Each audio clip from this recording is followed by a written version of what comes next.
नमस्कार। आज मेरी चर्चा का विषय है शोध की समस्या और उसका समाधान। आज हिंदी शोध निरंतर प्रगति के पथ पर अग्रसर है। शोध करने वालों की संख्या लगातार बढ़ती जा रही है। विश्वविद्यालयों एवं शोध संस्थानों की संख्या में वृद्धि तो हो रही है, लेकिन स्तरीय किस्म के शोध प्रबंधों की संख्या घटती जा रही है। बहुत कम परिश्रम अथवा बिना परिश्रम के डॉक्टरेट की उपाधि उपलब्ध हो जाए, इससे अच्छी बात और क्या हो सकती है। ऐसी कामना प्रायः प्रत्येक शोधार्थी के मन में होती है। शोध प्रबंधों की संख्या वृद्धि शोधात्मक क्षेत्र के लिए गर्व का विषय होना चाहिए था, परंतु इस संदर्भ में यह बात महत्वपूर्ण है कि शोध का मुख्य उद्देश्य शोध प्रबंधों की संख्या में वृद्धि नहीं, बल्कि श्रेष्ठ एवं स्तरीय शोध प्रबंधों का लेखन और उनकी प्रस्तुति है, भले ही वे संख्या में कम क्यों न हो। निष्कर्ष यह है कि शोध की गुणवत्ता पर अधिक ध्यान देने की ज़रूरत है, तभी शोध की गरिमा संरक्षित रह सकती है। विगत कुछ वर्षों में देश के विभिन्न विश्वविद्यालयों में शोध प्रबंध की प्रस्तुति और मूल्यांकन के माध्यम से विदित होता है कि शोध प्रबंधों के स्तर में भारी गिरावट और मूल्यहीनता आई है। यदि शोधार्थी शोध के प्रति समर्पणशील और खोजी प्रवृत्ति का नहीं होगा, तो वैसी दशा में शोध मूल्यहीन और निष्प्रभावी होगा। फलतः साहित्य जगत में वह अपनी पहचान बना पाने में पूरी तरह से असमर्थ और अशक्त रहेगा। अतिशय प्रसन्नता की बात है कि हिंदी का अध्ययन अध्यापन केवल भारत में ही नहीं, वरन विदेश के करीब 50 विश्वविद्यालयों में भी संपन्न होता है। इस प्रकार अपनी शक्ति और सामर्थ्य से हिंदी ने वैश्विक स्तर पर अपनी पहचान बनाई है, लेकिन दूसरी ओर हिंदी शोध की स्थिति चिंताजनक और नैराश्यपूर्ण है।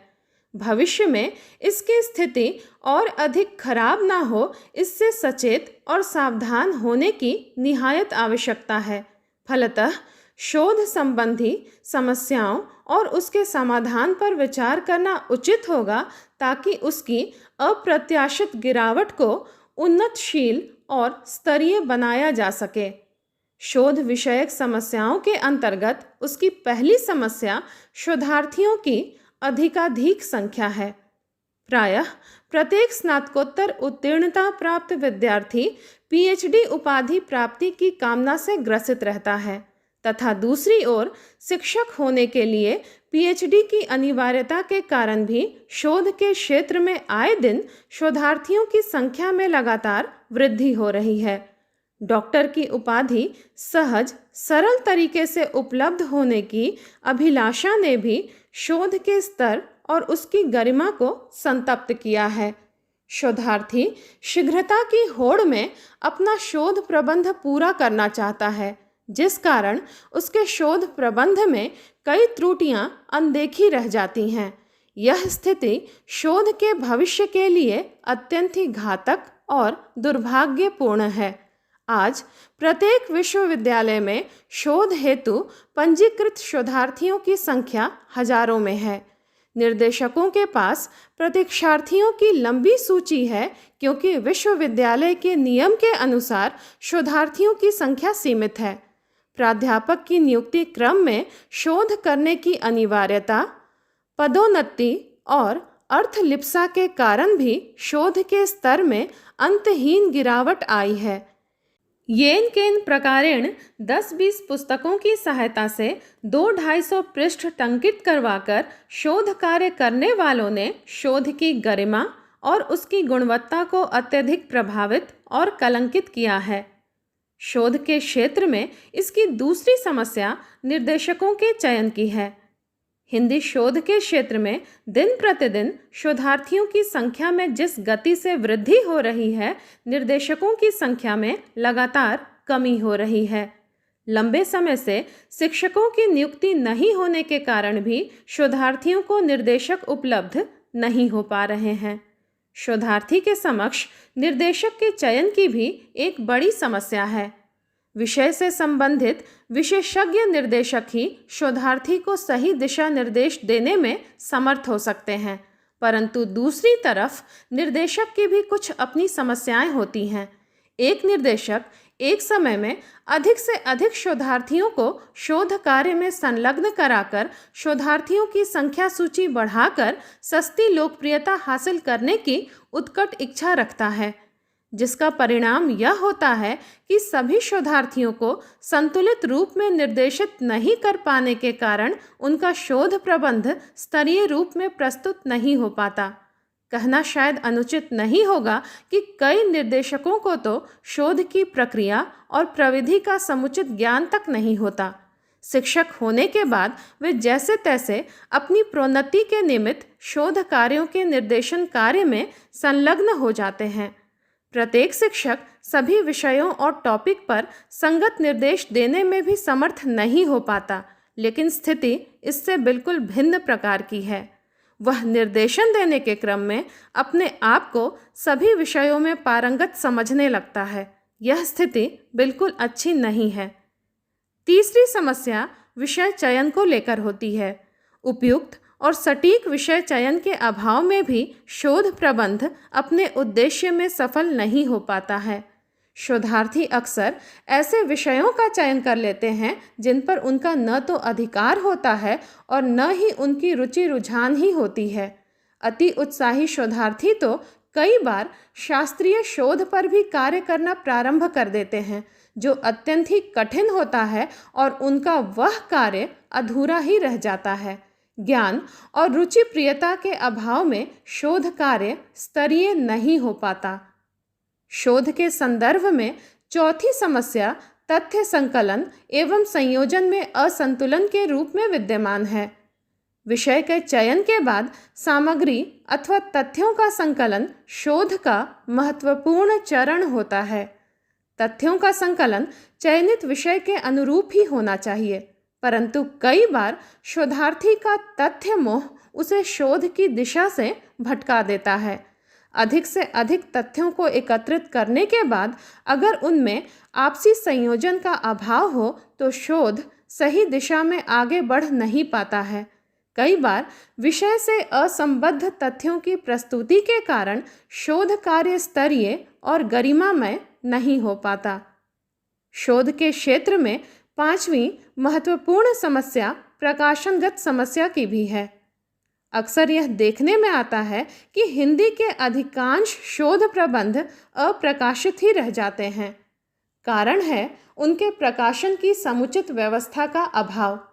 शोध प्रकाशन के अभाव में विषय विशेष से मिलते जुलते विषय पर शोध कार्य करने वालों को इनकी सामग्री का उपयोग कर पाना संभव नहीं हो पाता है। साथ ही साथ उनका प्रकाशन जिज्ञासु पाठक वर्ग तक भी नहीं पहुंच पाता। नितांत वैयक्तिक प्रयास से कुछ शोध प्रबंध अगर पुस्तक रूप में प्रकाशित भी होते हैं तो उनका राष्ट्रीय स्तर पर प्रचार प्रसार नहीं हो पाता है। वहीं शोधार्थी के लिए उपाधि प्राप्त करने तक ही शोध प्रबंध की उपयोगिता रहती है। यह किसी भी दृष्टि से उचित नहीं है। शोध के क्षेत्र में छठी समस्या है सामग्री या तथ्यों की पुनरावृत्ति। आज हिंदी शोध में विषय की पुनरावृत्ति के साथ ही साथ सामग्री पुनरावृत्ति की भी प्रचुरता है। शोध के दौरान उद्धरण से लेकर फुटनोट तक की आवृत्ति प्रायः स्थलों पर दिखलाई पड़ती है। शोधार्थी अपनी बात कम से कम और दूसरों के उद्धरण के माध्यम से अधिक पृष्ठ भरकर शोध प्रबंध के कलेवर को विस्तार देता है। फलतः शोधार्थी वास्तविक शोध के लक्ष्य से भटककर मौलिकता और अपने लक्ष्य से दूर होता चला जाता है। इस निंदनीय कृत्य से उबरने और बचने की जरूरत है। शोध की सातवीं समस्या है विश्वविद्यालयों में आपसी तालमेल की कमी। विश्वविद्यालयों में आपसी तालमेल की कमी के कारण शोध के स्तर में भारी गिरावट देखी जा सकती है। आपसी तालमेल और शोध विषय के सूचना के अभाव के कारण अक्सर ही एक विषय पर अनेक विश्वविद्यालयों में शोध कार्य संपन्न हो जाते हैं। न तो विश्वविद्यालय को इसकी जानकारी होती है कि चयनित विषय पर पहले कार्य संपन्न हुआ है या नहीं, और न ही निर्देशक या शोधार्थी को। कभी कभी तो जानबूझकर सुविधा और सहूलियत के हिसाब से दूसरे विश्वविद्यालय के शोध प्रबंध को थोड़े उलटफेर के साथ प्रस्तुत कर दिया जाता है, जिसकी जानकारी बाह्य परीक्षक को भी परीक्षण क्रम में नहीं हो पाती। ऐसे शोध प्रबंधों की प्रस्तुति और शोधार्थियों की अनगिनत संख्या से देश का कोना कोना आक्रांत है। एक ही विषय पर प्रस्तुत अनेक शोध प्रबंधों के कारण शोध की मौलिकता विनष्ट होती है। उपर्युक्त समस्याओं के अतिरिक्त और भी कई ऐसे कारक हैं जो शोध कार्य की पवित्र दिशा में बाधक बनते हैं, जैसे निष्पक्ष मूल्यांकन का न होना, समय का बंधन, लगनशील और परिश्रमी शोधार्थियों की कमी, शोध प्रबंध की प्रविधि का उचित परिपालन का न होना आदि। उपर्युक्त सभी समस्याओं के निम्न समाधानों पर अगर गंभीरतापूर्वक विचार किया जाए तो निश्चित रूप से शोध कार्य मौलिक, श्रेष्ठ और स्तरीय होगा। पहला समाधान है शोधार्थियों का जांच परीक्षा के माध्यम से शोध कार्य के लिए चयन।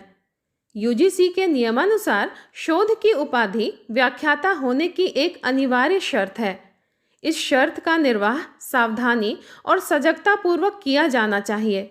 शोधार्थियों की बढ़ती भीड़ में से हमें प्रतिभा संपन्न और गहन अध्ययन करने वाले शोधार्थी की पहचान करनी होगी। इस संदर्भ में विभिन्न विश्वविद्यालयों के साथ साथ निर्देशकों को भी थोड़ी सख्ती बरतनी होगी। साथ ही शोध के नियमों आदि में भी बदलाव की जरूरत है।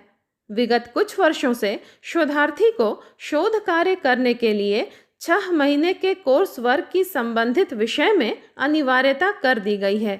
पीएचडी प्रवेश परीक्षा, एमफिल या नेट जेआरएफ में उत्तीर्ण होने के बाद ही इच्छुक शोधार्थी संबद्ध विभाग से कोर्स वर्क संपन्न कर सकते हैं। कोर्स वर्क की परीक्षा में उत्तीर्णता शोध कार्य की अनिवार्य शर्त है। निस्संदेह ऐसे नियमों और जांच परीक्षाओं के माध्यम से शोध में आ रही निरंतर गिरावट में सुधार की संभावना दीख पड़ती है।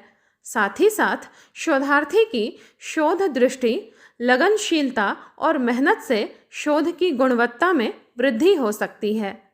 दूसरा समाधान है विशेषज्ञ एवं निरपेक्ष निर्देशक का चयन। शोध कार्य में निर्देशक की महती भूमिका होती है। शोधार्थी निर्देशक के दिशा निर्देशों का पालन करते हुए ही शोध निष्कर्ष तक पहुंचता है। अतः शोध विषय से संबद्ध विशेषज्ञता तथा शोध प्रविधि की जानकारी भी निर्देशक के लिए आवश्यक है। विशेषज्ञ शिक्षकों और साहित्य में गहरी पैठ रखने वाले मनीषियों को ही इस क्षेत्र में प्राथमिकता देने की जरूरत है। तीसरा समाधान है विषय चयन से पूर्व शोधार्थी की रुचि एवं क्षमता का आकलन। विश्वविद्यालयों एवं निर्देशकों को शोधार्थी के विषय चयन के पूर्व ध्यान देना होगा कि उसकी रुचि किस विषय में है। यह आवश्यक है कि कठिन या क्लिष्ट विषय का चुनाव न कर ऐसे विषय में शोध करना चाहिए जिसमें शोधार्थी की अभिरुचि हो और विषय की गहरी पकड़ और समझ हो। देखा देखी अथवा किसी के दबाव में शोधार्थी को किसी भी विषय का चयन कर लेना कदापि उचित नहीं है। अति उत्साह हमेशा घातक होता है। अतः धैर्य एवं लगन से संपन्न किया गया शोध कार्य निश्चित रूप से श्रेष्ठ होगा। चौथा समाधान है सामग्री का विवेकपूर्ण संकलन। विषय से असंबद्ध सामग्री का संकलन न हो, इसके लिए शोधार्थी को सामग्री या तथ्यों के संकलन के समय अपने निर्देशक से लगातार संपर्क में रहना चाहिए ताकि उसके पास व्यर्थ की सामग्री एकत्रित न हो और न ही उसकी मेहनत व्यर्थ हो जाए। शोधार्थी को सोच समझकर विवेकपूर्ण ढंग से सामग्री अथवा तथ्यों का संकलन धैर्यपूर्वक करना चाहिए। पांचवा समाधान है शोध ग्रंथों के प्रकाशन की सुविधा। विश्वविद्यालयों में होने वाले शोध कार्यों के उपरांत विधिवत रूप में शोध प्रबंधों का प्रकाशन किया जाए, इसकी समुचित व्यवस्था होनी चाहिए। तभी विद्यार्थी, शोधार्थी और अन्य प्रज्ञावान व्यक्ति उस शोध प्रबंध से लाभान्वित हो सकते हैं। संबद्ध विश्वविद्यालय अगर आर्थिक अनुदान द्वारा उपयोगी और श्रेष्ठ शोध प्रबंधों को प्रकाशित कराए तो निश्चित रूप से यह शोध जगत के लिए अच्छी पहल होगी। छठा समाधान है सामग्री या तथ्यों की निष्पक्ष जांच।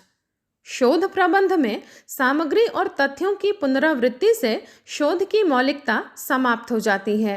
अतः शोध के विषय का चयन शोधार्थी की रुचि के अनुसार हो ताकि वह अपने चयनित विषय में सजग होकर मौलिक बातों को अपने शोध प्रबंध में जगह दे सके। अगर शोधार्थी में योग्यता और प्रतिभा होगी तो उसके शोध कार्य में पुनरावृत्ति की समस्या नहीं होगी। साथ ही साथ शोध निर्देशकों की भी यह जिम्मेदारी बनती है कि शोधार्थी द्वारा संकलित सामग्री की वह निष्पक्ष जांच करें ताकि शोध की मौलिकता बरकरार रहे। सातवां समाधान है विश्वविद्यालयों में आपसी तालमेल। भारत के सभी विश्वविद्यालयों में आपसी तालमेल और संयोजन होना अति आवश्यक है। प्रत्येक विश्वविद्यालय के बीच समय समय पर विषय चयन की स्वीकृत सूची का आदान प्रदान नियमित रूप से होते रहना चाहिए, जिससे विषयों की पुनरावृत्ति न हो। इंटरनेट जैसे माध्यमों की सहायता से विश्वविद्यालयों को अपने विभागों की स्वीकृत सूची को उपलब्ध करा देने से शोधार्थी और निर्देशक के साथ साथ अन्य विश्वविद्यालयों में इसकी जानकारी होने से पुनरावृत्ति की समस्या नहीं होगी। निश्चित रूप से इस प्रक्रिया और विधान से शोध कार्य का स्तर सुधरेगा और शोधात्मक कार्यों की मौलिकता में अभिवृद्धि होगी। निश्चित रूप से उपर्युक्त समाधानों के माध्यम से शोध और शोध प्रबंध की श्रेष्ठता और मौलिकता अक्षुण्ण रहेगी। हिंदी शोध में निःसंदेह अपार संभावनाएं परिलक्षित होती हैं। आवश्यकता है धैर्य, परिश्रम और लगन की। शोधार्थी, निर्देशक, संबद्ध विभाग और विश्वविद्यालय इन सबके सम्मिलित प्रयास एवं समर्पण से ही शोध कार्य अपेक्षित शीर्ष तक पहुंच पाने में समर्थ हो सकता है। धन्यवाद।